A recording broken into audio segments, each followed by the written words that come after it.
qu'il y a un problème avec l'interprétation de l'électromagnétisme qui va résoudre par la formulation de la théorie de la relativité restreinte. Et donc, si vous mettez Einstein ailleurs, ou à un autre moment, peut-être que la genèse de la relativité en serait changée. Donc ce contexte a joué.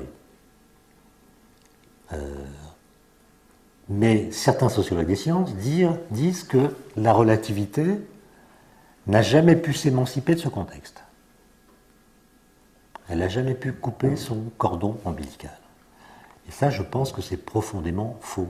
C'est-à-dire que par la suite, la relativité a fait son chemin, elle a été testée de 1000 manières différentes, et aujourd'hui, elle est la théorie cadre de l'espace-temps pour décrire toutes les interactions.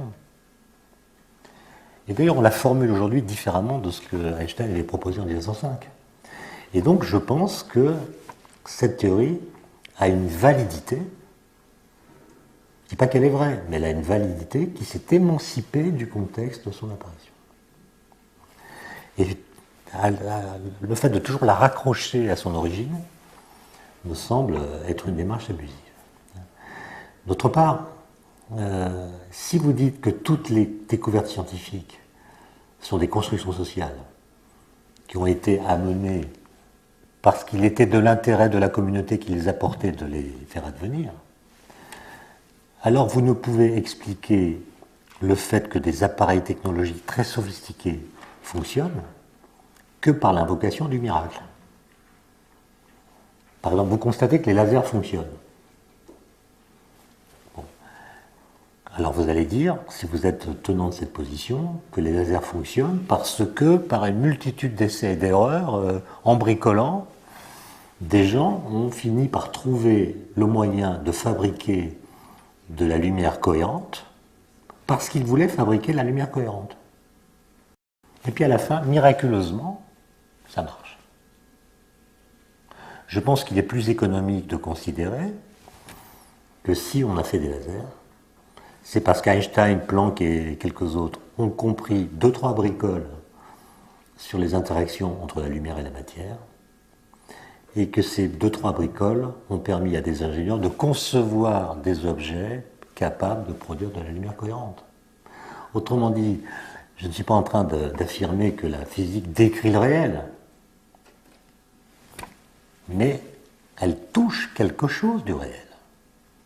Elle entre en contact avec lui d'une certaine façon, et c'est ce contact-là qui permet ensuite d'agir sur le réel en produisant des objets qui tiennent compte du fait que ce contact a eu lieu.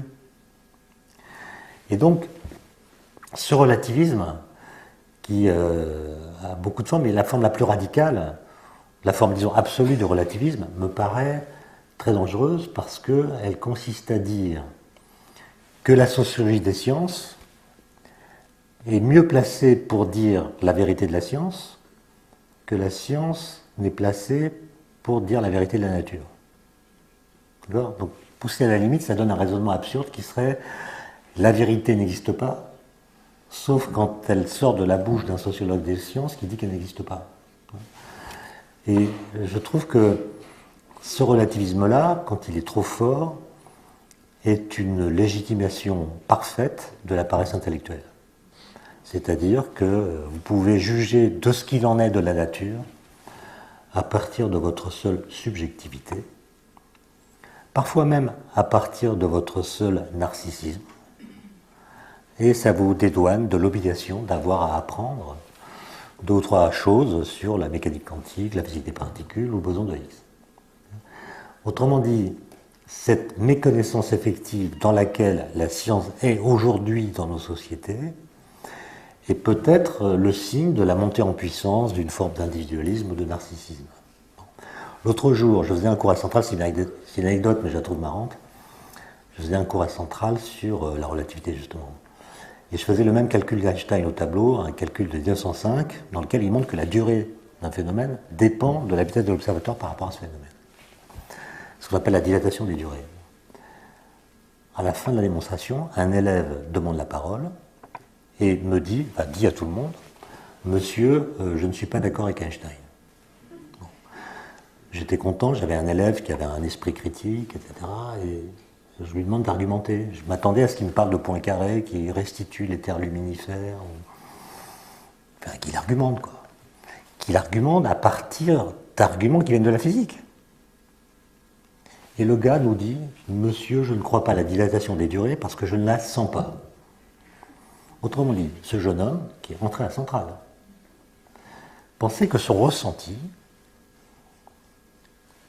sa subjectivité, avait un pouvoir suffisamment grand pour être capable de discréditer ce qu'un siècle d'objectivation avait permis d'étayer.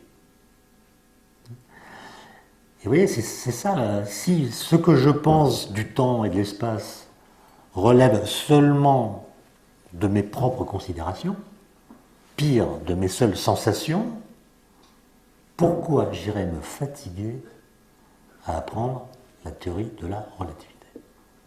Il fait beau dehors, j'ai mieux à faire. Et vous voyez que ça crée un climat où la science est plus difficilement transmissible par le fait qu'elle est perçue comme un mode de connaissance comme les autres.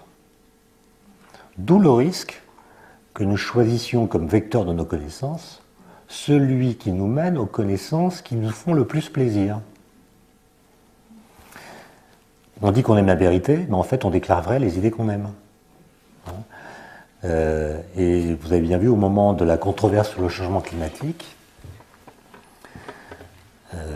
nous avons vu se développer toutes sortes d'arguments par lesquels nous étions invités à ne pas croire ce que nous savions.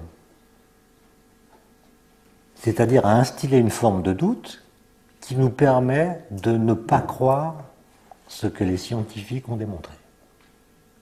On vous donne carte blanche, vous croyez ce que vous voulez. Il y a des doutes. La science, c'est le doute. Ah oui, oui, en effet, le matin, je me demande s'il ne pourrait pas être vrai, en définitive, que la Terre est plate. On a le droit de douter, la Terre est plate, oui. On a démontré qu'elle était ronde, mais bon, c'était l'effet d'un groupe, peut-être même d'un complot, qui nous a fait croire que c'était ainsi, mais en réalité, j'ai le droit de penser qu'elle est plate. Bon, je prends des exemples caricaturaux, mais regardez, enfin c'est trop tard parce que c'était le magazine de la semaine dernière, mais la semaine dernière sur les kiosques, à Paris, dans toute la France, il y avait un magazine hebdomadaire lié à un grand quotidien que je ne citerai pas, et sur la couverture, il était écrit « Climat, : le réchauffement, c'est pour quand ?» Climat, : le réchauffement, c'est pour quand? C'est exactement ce que je suis en train de vous dire. C'est-à-dire, il y a eu un mois de mai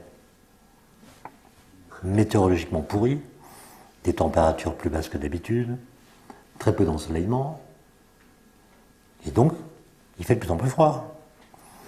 Donc, les climatologues qui nous disent que le climat change, et qu'il va peut-être se réchauffer, nous mentent. Donc, le message subliminal, c'est que les scientifiques nous trompent.